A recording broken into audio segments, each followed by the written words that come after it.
이 시간께서 우리 주신 말씀은 창세기 26장 12절로 22절 말씀, 구약성경 36면에 있는 말씀이 되겠습니다.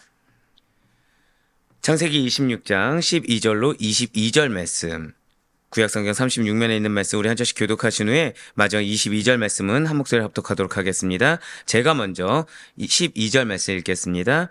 이삭이 그 땅에서 농사하여 그 해에 100배나 얻었고 여호와께서 복을 주심으로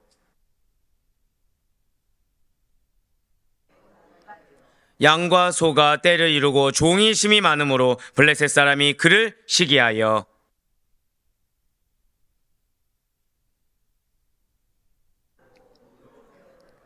아비멜렉이 이삭에게 이르되 내가 우리보다 크게 강성한즉 우리를 떠나라.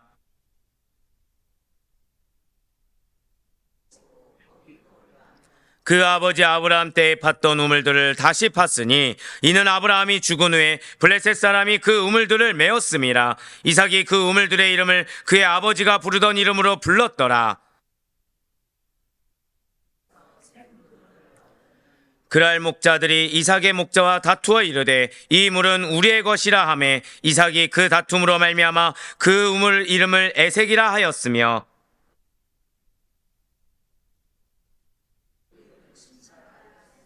함께요.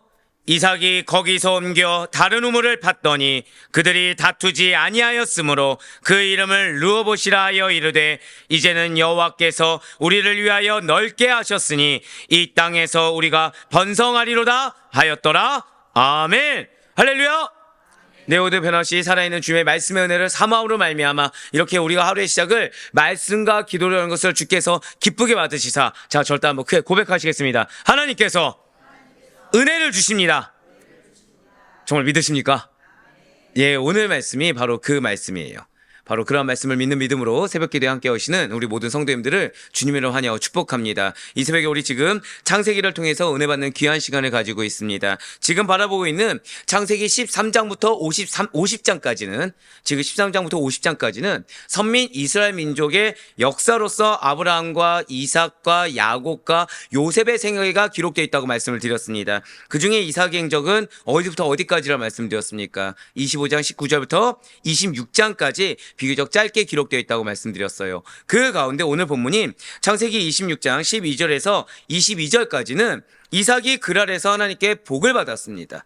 그래서 번영한 일이 기록되어 있고요. 그곳에서 블레셋 주민들과 갈등이 벌어진 내용이 기록되어 있다는 거예요. 먼저 오늘 본문인 창세기 26장 12절에서 13절까지의 말씀 보실 텐데요. 이것은 이삭이 그랄에서 하나님께 복을 받아 부자가 되었다라는 말씀의 내용입니다. 26장 12절에서 13절까지의 말씀입니다. 이삭이 그 땅에서 농사하여 그 해에 100배나 얻었고 여호와께서 복을 주심으로 그 사람이 장대하고 왕성하여 마침내 거부가 되어. 아멘. 그렇습니다. 지금 이삭은 그랄 땅에서 농사를 지었습니다. 자, 어제 말씀드린 대로 그랄 땅은 어디 땅이라고 말씀드렸습니까? 가나안 땅이고 가나안 땅 중에서 어느 족속이 지금 차지하고 있나요? 블레셋 족속이라고 말씀을 드렸어요. 예, 맞습니다. 지금 블레셋 땅이 있죠, 정확히는. 지금 블레셋 땅은 이 팔레스타인 지역 중에서도 비교적 물이 풍부했고요. 농경과 목축에 유리한 비옥한 땅이었다는 거예요. 바로 이러한 땅에 이삭은 지금 이주를 한 것입니다. 그리고 하나님께서는 그러한 이삭의 축복을 주시사 이주한 척해에 100배의 수확을 거두게 하셨다는 거예요. 자, 무려 지금 100배의 수확입니다. 어떻게 좀 놀라십니까? 별로 안 놀라시는군요. 네. 사실, 블레셋 땅에서, 이제 풍작을 거뒀다고 하면요. 고대 근동사를 보면, 블레셋 땅에서 이때 외에도 풍작을 거둔 경우가 있겠습니까? 없겠습니까? 있습니다. 근데 풍작을 거뒀다고 하면 대략 씨를 뿌린 비율에 25에서 50배 정도 거두었을 때. 그러니까 씨 하나를 뿌렸을 때 알곡이 한 몇 개 정도 나와야 되는 거예요? 25개에서 50개 정도가 나오면 풍작을 거뒀다라고 하는 것이 보통입니다. 그렇기 때문에 지금 이러한 풍작의 당시의 비율을 감안해 볼 때 100배의 수확이라는 것은 기적과도 같은 일이라는 거예요. 이전에도 없었고 앞으로도 이 블레셋 땅에서는 존재하지 않았던 경우가 바로 이 이삭의 100배의 풍작이라는 거죠. 게다가 우리가 잊지 말아야 될 것이 있습니다. 자, 이삭은 지금 그랄 땅에 처음부터 태어나서 나서 자랐습니까? 아니면 지금 기근을 피해 애굽으로 가다가 잠깐 머문 땅입니까?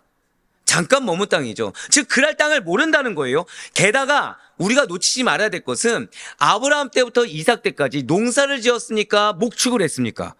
목축입니다. 농사에 익숙하지 않은 유목민이라는 거예요.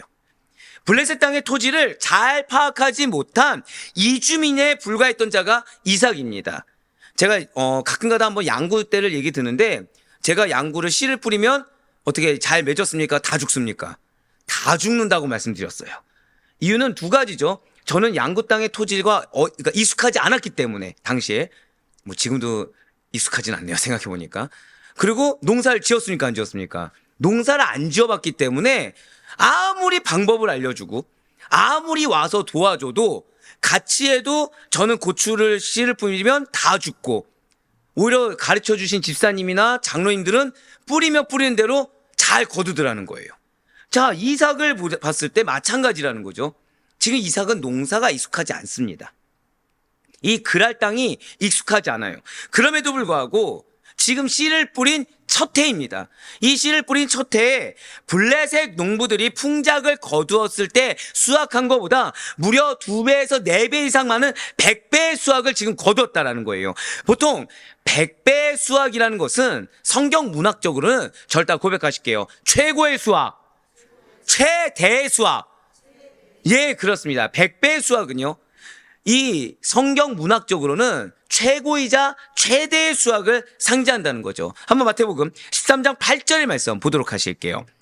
더러는 좋은 땅에 떨어짐에 어떤 것은 100배, 어떤 것은 60배, 어떤 것은 30배의 결실을 하였느니라. 아멘. 지금 이거는 예수님께서 말씀하신 비유입니다. 좋은 땅에 떨어진 씨앗은 모두 다 결실을 맺어요. 근데 그 씨앗의 품질에 따라서 어떤 것은 30배, 60배의 결실하고, 또 지금 최대치를 몇 배로 잡은 거예요? 100배. 그러니까 성경 문학적으로 100배라고 하면 그 이상도 없다는 것입니다. 즉 씨앗의 질에 따라서 그 사람이 어떤 상태이냐 따라서 100배까지도 결실을 맺을 수 있다라고 예수님께서 비유로 말씀하실 때도 100배를 말씀하셨다는 거죠. 그러면서 12절에 붉은색으로 표현된 부분 한번 보시길 바래요. 12절에 붉은색으로 표현된 부분을 보시면 그의 100배나 얻었고 여호와께서 복을 주심으로 라고 나와 있습니다. 지금 이 말씀은 뭐냐면 100배의 결실과 여호와 하나님께서 베풀어 주신 복이 아주 밀접한 연관이라는 거죠. 즉 우리가 흔히 내가 은혜를 받기를 원하고 결실을 받기를 원한다, 열매를 맺기를 원한다고 한다면 우리에게 있어서 은혜와 상관없이 생각할 수 있습니까? 없습니까? 절대 없다는 거죠. 하나님께서 은혜를 주셔야 결실이 있다는 걸 우리 너무나도 잘 압니다. 마찬가지예요. 이삭의 형통함의 근원이라는 것이 바로 하나님 그분에게 있다는 거예요. 이삭의 형통함이, 한번 고백하실게요. 하나님께서 은혜를 주셨다. 하나님께서 동행하셨다. 지금 그 뜻이라는 거예요. 우린 이미 이 히브리인들에게 있어서 형통과 무탈이 어떤 의미인지 알고 있습니다. 히브리인에게 있어서 형통과 무탈은 고난이 없다는 것이 아니라는 걸 우린 잘 알고 있습니다. 하나님께서 개입하시는 거, 하나님께서 동행하시는 것이 형통이에요. 즉 이삭은 하나님께서 동행하시며 아예 작정하고 은혜를 주셨기 때문에 100배의 결실을 맺을 수가 있다는 거죠. 그런데 이러한 형통함이 단순히 농사일만 국한된 것은 아니라는 거예요. 지금 이삭은 100배의 결실을 얻었다라는 사실 한 가지만으로도 지금 하나님께서는 이 성경 문학적으로 이 히브리인들의 그 관습 가운데 그 지식 가운데서는 지금 무엇을 할 수 있다는 거예요? 하나님께서는 지금 이삭에게 최고의 은혜를, 최대의 은혜를 베풀고 계셨다라는 것을 우리가 알 수 있다는 거죠. 진실로 하나님께서 이런 분이라는 겁니다.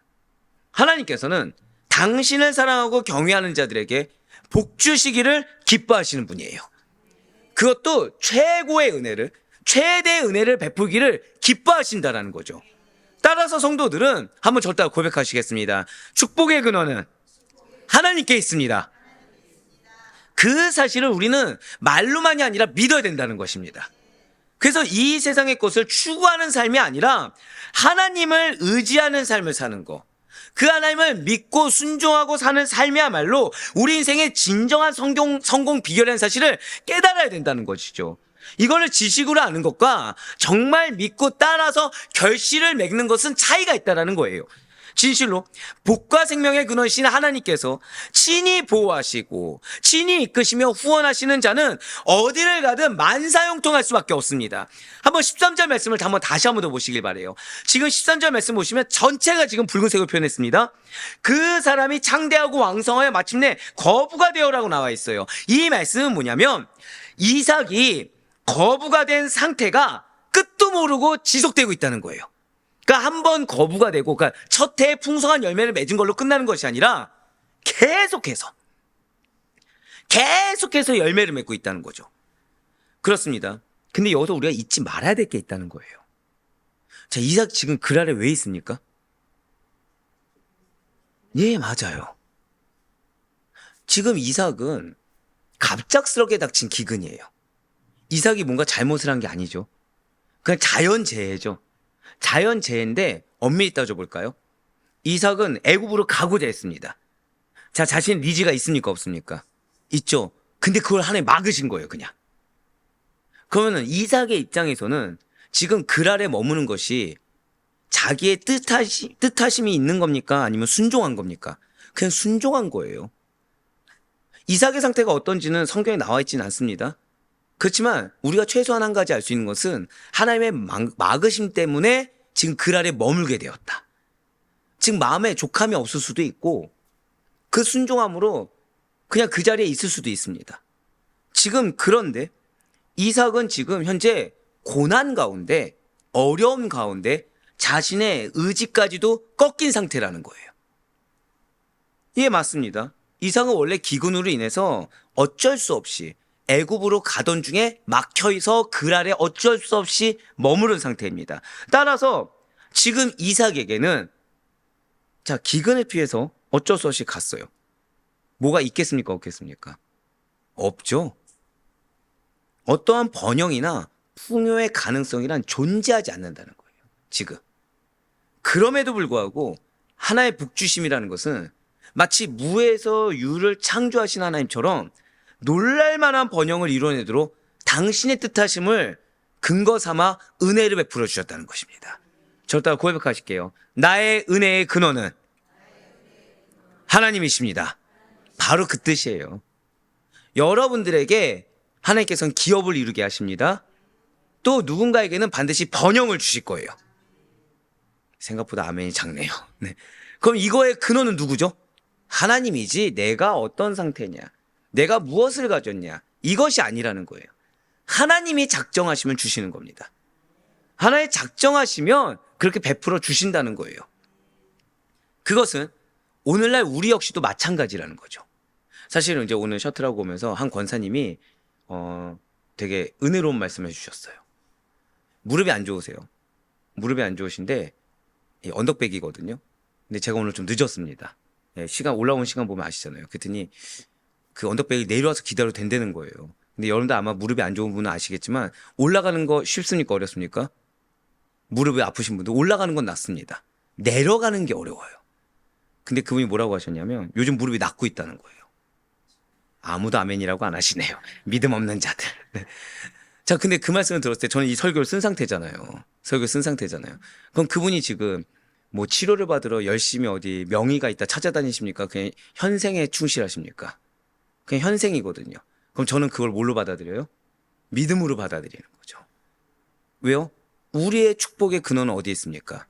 내 현재 상태가 아니라는 거예요. 하나님께 있는 겁니다. 하나님을 믿는 믿음 가운데 하나님이 역사하시는 거예요. 예, 우리가 원래 그런 존재들이죠. 분명 우리들은 구원과 생명의 풍성함을 누릴 만한 아무런 근거도 없는 존재들이었습니다. 그러니까 우리가 구원받을 만한 근거도 없고요.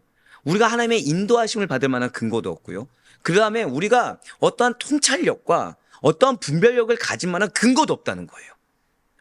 왜냐하면 우리는 모두가 다 죄와 허물로 인해서 영적으로 가난하고 영적으로 이미 죽어있던 존재들이 우리의 상태라는 것이죠. 그렇지만 은혜가 풍성하신 하나님께서 허물과 죄로 죽었던 여러분과 저를 살리셨을 뿐만 아니라 우리로 하여금 그러한 당신의 은혜로 말미암아 영적 구원과 한번 고백하실게요. 나에게 번영을 허락하셨습니다. 예, 맞습니다. 아무것도 없는 우리에게 번영을 누릴 수 있도록 허락하셨음을 믿으시길 바래요. 그런 점에 있어서 우리에게 있는 모든 것이 은혜고 우리에게 있는 모든 것이 주님의 사랑이라는 것이죠.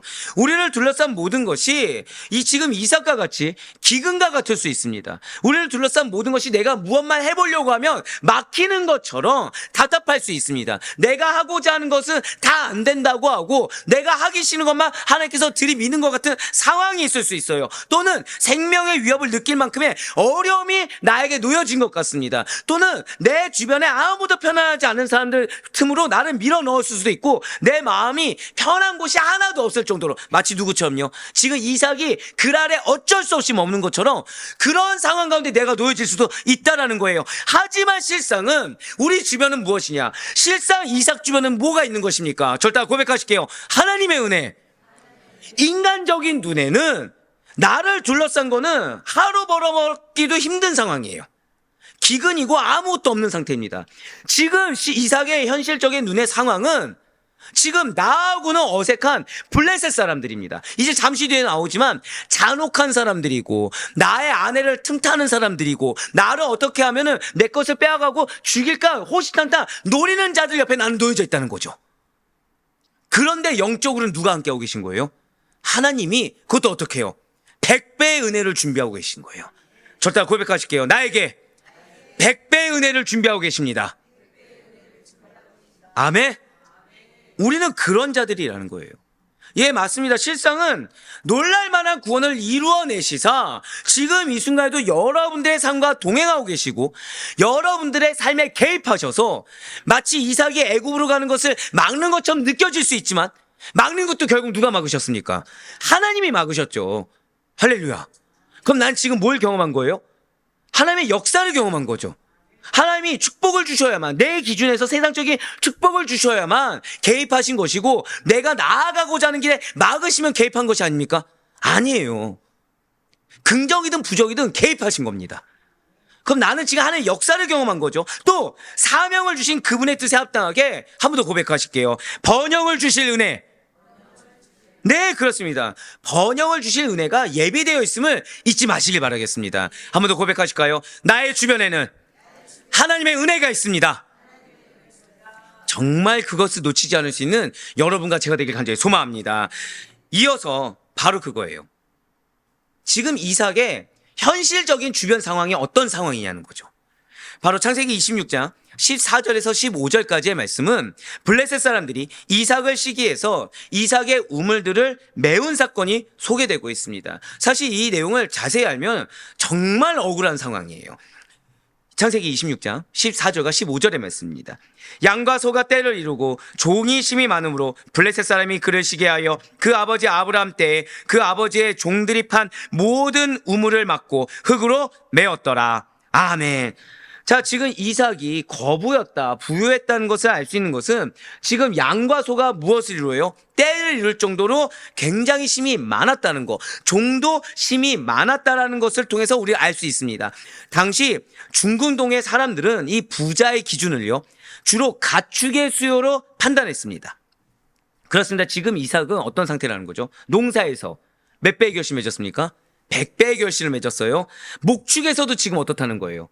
목축에서도 성공함으로 큰 부를 누리고 있다는 것입니다. 이삭은 그랄에서 지금 첫 이주한 첫 해, 아무런 근간이 없는데 그랄에서 무엇을 겸할 정도가 된 거예요? 목축과 농사를 겸할 정도가 된 거예요. 이주한 첫 해. 그리고 그로 인해서 자연스레 많은 물이 필요했습니다. 그러니까 여러분들 이렇게 생각하시면 돼요.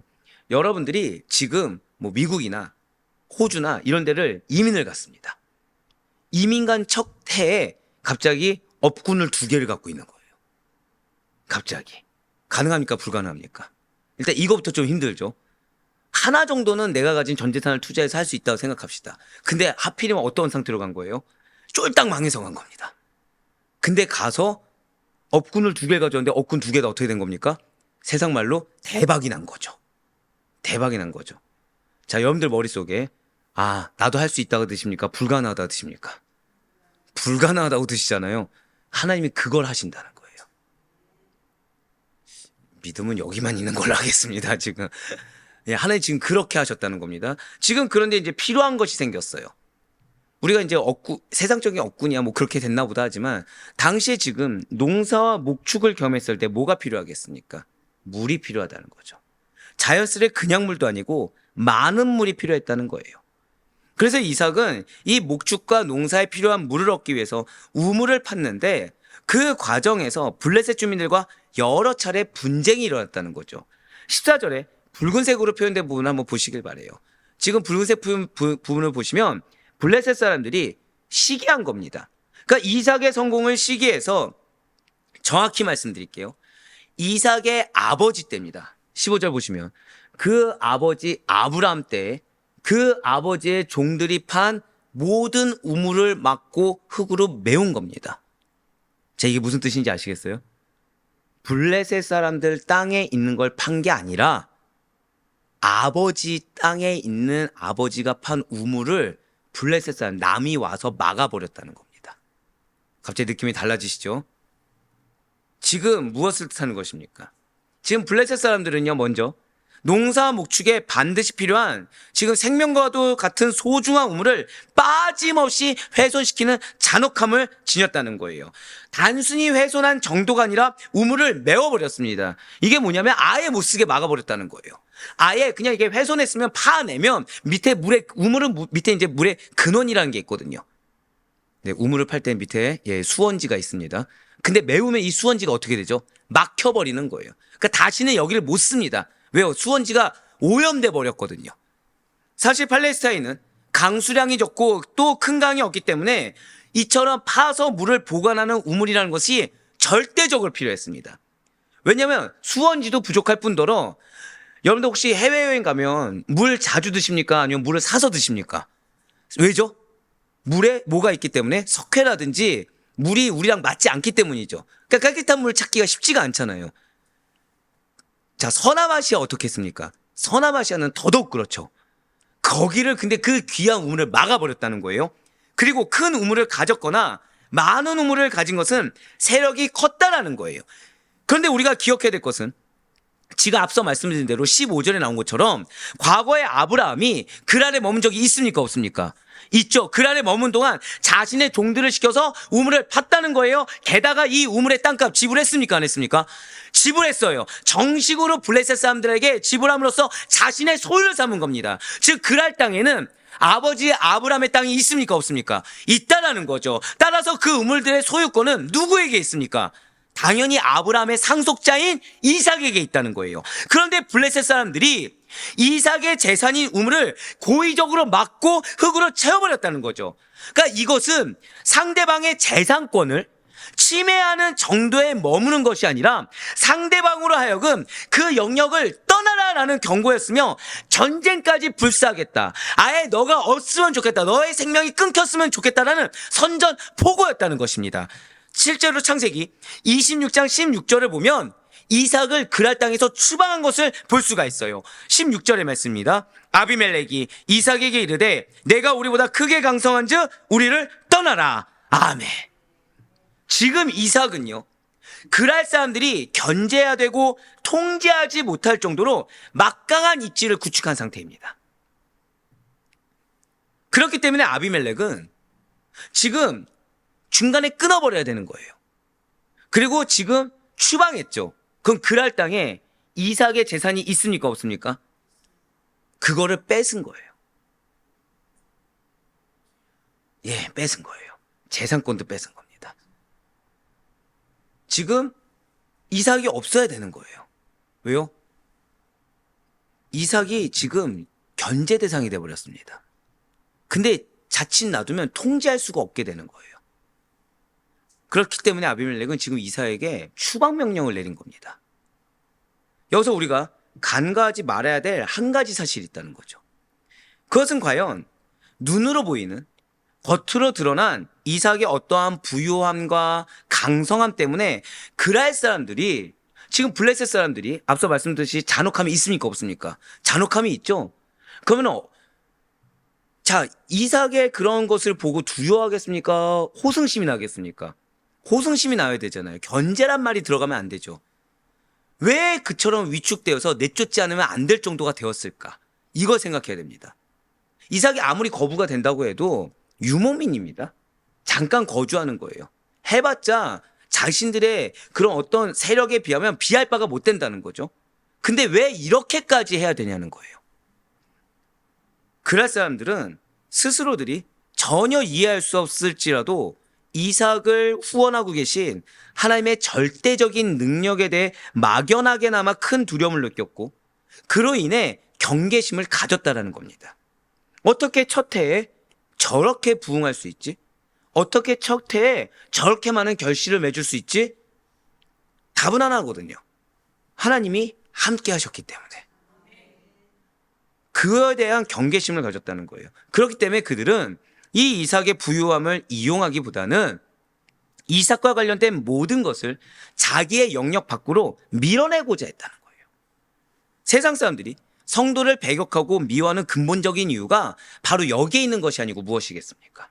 우리 가운데 나는 누가 두려워할 만큼 엄청난 능력을 가졌다, 엄청난 세력이다 있습니까? 없습니다. 근데 우리가 복음을 전할 때 거부감을 느낍니까? 안 느낍니까? 거부감을 느껴요. 왜일까요? 절대 고백하실게요. 하나님께서 나와 함께 하십니다. 예, 그래서 배격하는 거예요. 그 하나님에 대한 두려움 때문에, 그 하나님에 대한 본능적인 거부감 때문에 배격한다는 거죠. 자, 이제 지금 이삭에게 정확히는 세상적으로는 1년 만에 하나님께서 은혜 주셔서 1년 전에 무엇이었습니까? 기근 상태였죠. 먹고 사는 게 걱정일 정도였습니다. 근데 1년 만에 세상적으로는 이제 부유함을 갖게 되었어요. 이전보다는 육신적인 평온함을 누리게 된 이삭에게 다시 위기의 순간이 왔다는 거죠.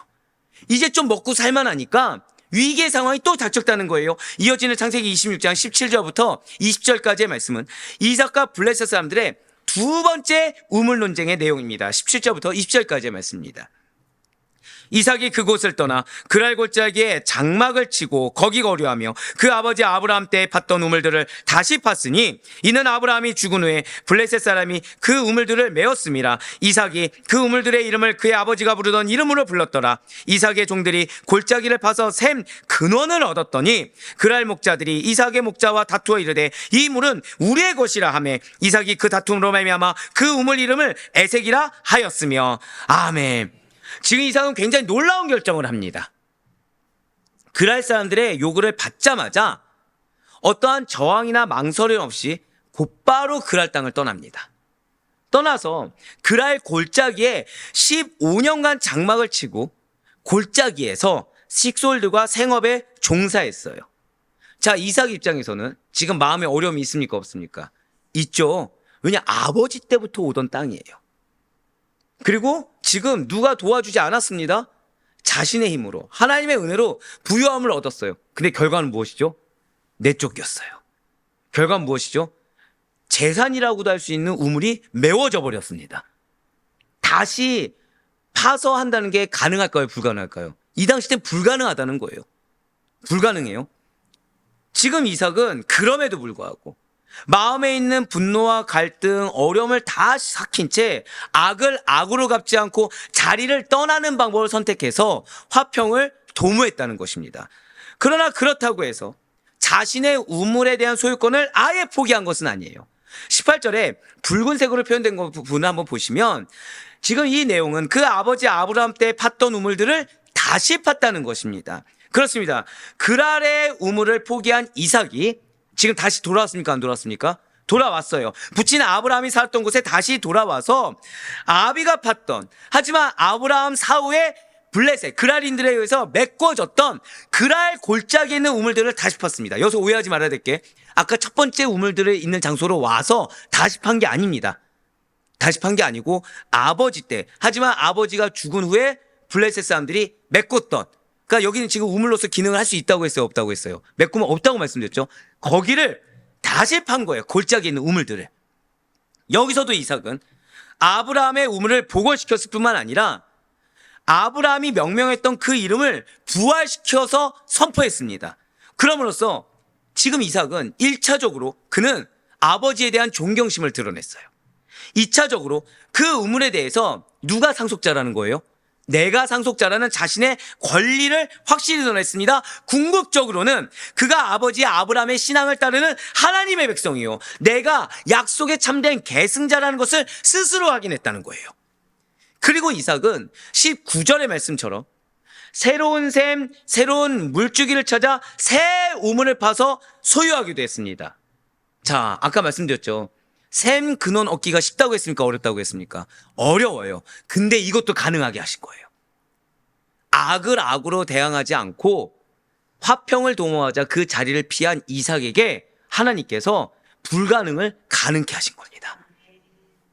그러자 아비멜렉의 종들, 즉 블레셋의 목자들은 또 이삭과 다투려고 합니다. 또 집요하게 건드려요. 그래서 이삭은 그 새로 판 우물 이름을 뭐라고 합니까? 에색이라고 했어요. 에색이 무엇이죠? 다툼이란 뜻입니다. 그리고 에색이, 근데 여기서 우리가 그냥 싸웠다 이 정도로 생각하시면 안 돼요. 지금 에색이 의미하는 다툼은 그냥 단순한 언쟁 아닙니다. 말다툼 아닙니다. 쌍방 간에 서로 옳고 그름을 주장해서 시비할 뿐만 아니라 물리적인 행동으로 싸우는 것까지를 포함하는 거예요. 즉 그랄 땅의 목자들은요, 지금 이삭이 새로 판 우물까지 빼앗기 위해서 폭력도 행사하는데 어느 정도요? 죽일 각오로. 이것은 이제 이 다음번에 나오는 우물 이름을 통해서 우리가 알 수가 있습니다. 죽일 각오로. 안타깝게도 이삭은 지금 싸웠습니까? 안 싸웠습니까? 싸우지 않고 화평을 도모하자 피했죠. 문제가 끝납니까? 안 끝납니까? 안 끝났어요. 그랄 목자들로 하여금 다시 또 억압받고 무례하게 취급당하고 끝내 또 강탈당했습니다. 그럼에도 불구하고 이와 같은 상황에서도 이삭은 한번 고백하실게요. 끝까지. 끝까지. 눈은 눈으로, 이는 이로서가 아니라 양보와 인내를 통한 화평의 길을 끝까지 추구했다는 거예요. 마치 상처받은 향나무에서 진한 향내가 풍겨나듯이 이삭은 억울함을 당하면 당할수록 더욱 하나님의 백성다운 고귀한 고상한 신앙 인격의 됨을 풍겨냈다는 거죠. 위선 뒤에 숨은 것이 아니라 신앙 앞에서, 하나님 앞에서 그대로 하나님 원하시는 모습 그대로 순종하며 보였다는 것입니다. 진실로 이 모습을 잊지 마시길 바라요. 이 모습이 하나님을 마음에 모신 자의 참된 모습이며 우리가 닮아가야 될 모본인 것입니다. 어제 분명히 이삭은 위선적인 모습을 보였어요. 하지만 오늘 이삭은 더 이상 이제 위선적인 모습이 아니라 말씀에 그냥 순종하는 모습, 믿는 자로서의 참된 모습을 그대로 보여주고 있습니다. 이제 마지막으로 창세기 26장 21절과 22절의 말씀은 세 번째 우물 논쟁이 일어납니다. 그리고 이삭은 또다시 옮겨요. 또다시 옮겨서 새 우물을 얻음으로 분쟁이 종식된 사건을 다루고 있습니다. 21절에서 22절까지의 말씀입니다. 또 다른 우물을 팠더니 그들이 또 다툼으로 그 이름을 신나라 하였으며 이삭이 거기서 옮겨 다른 우물을 팠더니 그들이 다투지 아니하였으므로 그 이름을 르호봇이라 하여 이르되 이제는 여호와께서 우리를 위하여 넓게 하셨으니 이 땅에서 우리가 번성하리로다 하였더라. 아멘. 지금 21절 말씀을 보시면 제가 일부러 21절에는 지금 21절 말씀에는 빨간색으로 표시를 안 했습니다. 아까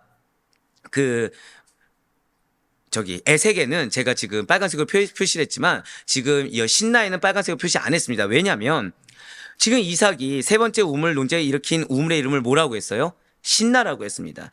근데 이 신나라는 단어는 에색이라는 단어보다 훨씬 더 강도 높은 표현이에요. 왜냐하면 이 신나는 무엇과 어근이 같습니다. 무엇일까요? 어떤 단어와 어근이 같을까요? 사탄이에요. 이 신나라는 단어는 어근이 사탄과 같습니다. 하나님을 대적하고 성도를 파멸케 하는 악의 세력 사단을 나타내는 사탄과 그 어근이 같다는 거죠. 결국 이 정도 표현을 통해서 지금 우리는 무엇을 할 수 있습니까? 지금 어떻게든 우물을 파서 살아남고자 하는 이삭의 노력에 대해서, 그리고 다투지 않고 피하고자 하는 이삭의 노력에 대해서 지금 블레셋 사람들은 마치 원수를 대하듯이, 사탄이 믿는 자들을 어떻게 하죠? 생명을 끊게 하죠. 그렇죠? 파멸의 길, 멸망의 길을 가게 하잖아요. 마치 그렇게 하듯이 매우 악의적으로 강력하게 계속해서 도전을 해왔다는 거예요. 근데 이 도전이라는 게 첫 번째, 두 번째, 세 번째를 가면 할수록 더 심해집니까? 안 심해집니까? 더 심해진다라는 거죠. 이러한 악의적인 공격들이 계속되고 있다는 거예요. 사단의 어금과 같은 신나라는 단어를 사용할 정도로 지금 이삭은 생명의 위협까지 느낄 정도. 굉장히 어려운 상황입니다. 그런 상황임에도 불구하고 이삭의 대응은 동일했다는 거예요. 끝까지 저를 다 고백하실게요. 화평을. 예, 그렇습니다. 끝까지 화평을 유지했습니다. 22절에 녹색으로 표현된 부분 한번 보시길 바라요. 이삭이 거기서 옮겨 다른 우물을 팠더니 그들이 다투지 아니하였으므로 그 이름을 르호봇이라 하여. 지금 이렇게 나와 있습니다.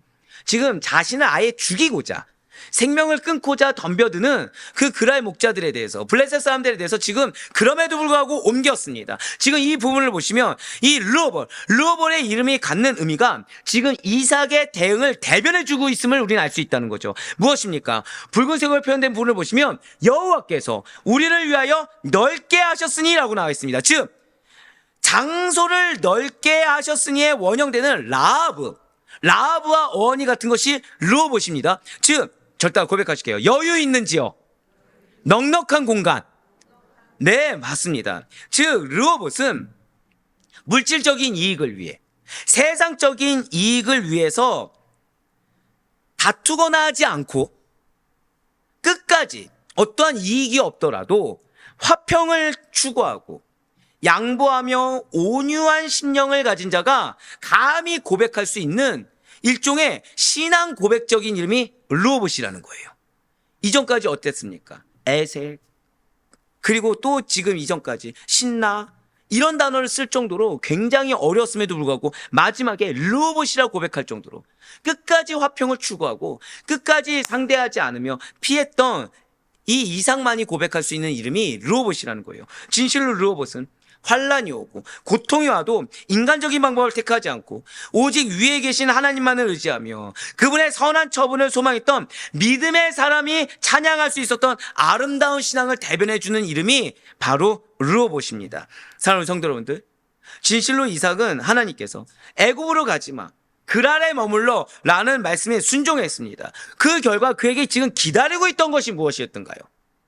하나님 말씀대로 개입하셔서 멈추라고 했을 때 멈춰서 있었을 때 무엇이 기다리고 있던가요? 억압이 기다리고 있었어요.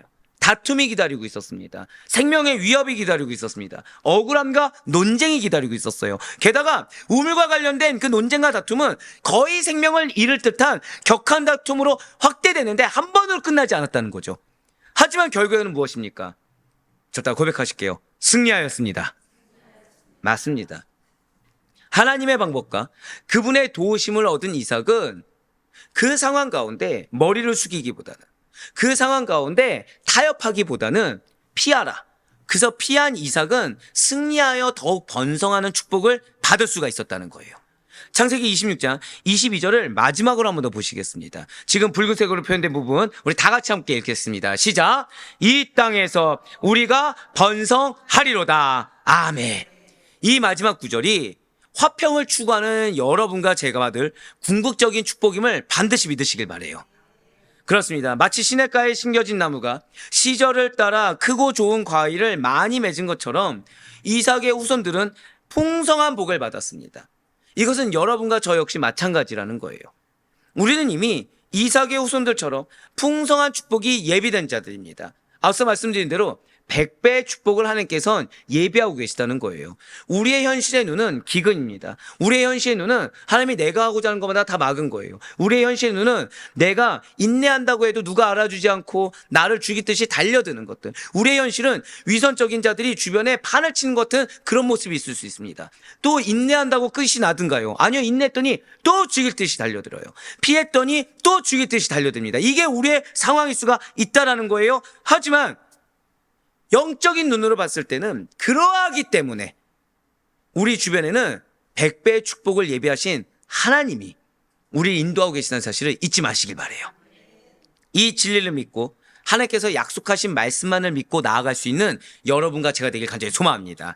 그러니 바라옵거나 없기는 비록 고난이 닥친다고 하더라도, 비록 핍박이 닥친다고 하더라도 이삭과 같이 지금 내가 원래 소유했던 것조차 뺏기는 것처럼 내가 노력하고 내가 계획했던 것마다 다 막히는 것 같은 억울함이 있다고 할지라도 이것을 인내와 믿음으로 이겨냈을 때, 그 순종함으로 이겨냈을 때 우리 주님으로부터 감당하지 못할 은혜와 축복을 받는다는 것을 반드시 기억하셔서 지경을 넓혀주신 은혜를 믿음으로 말미암아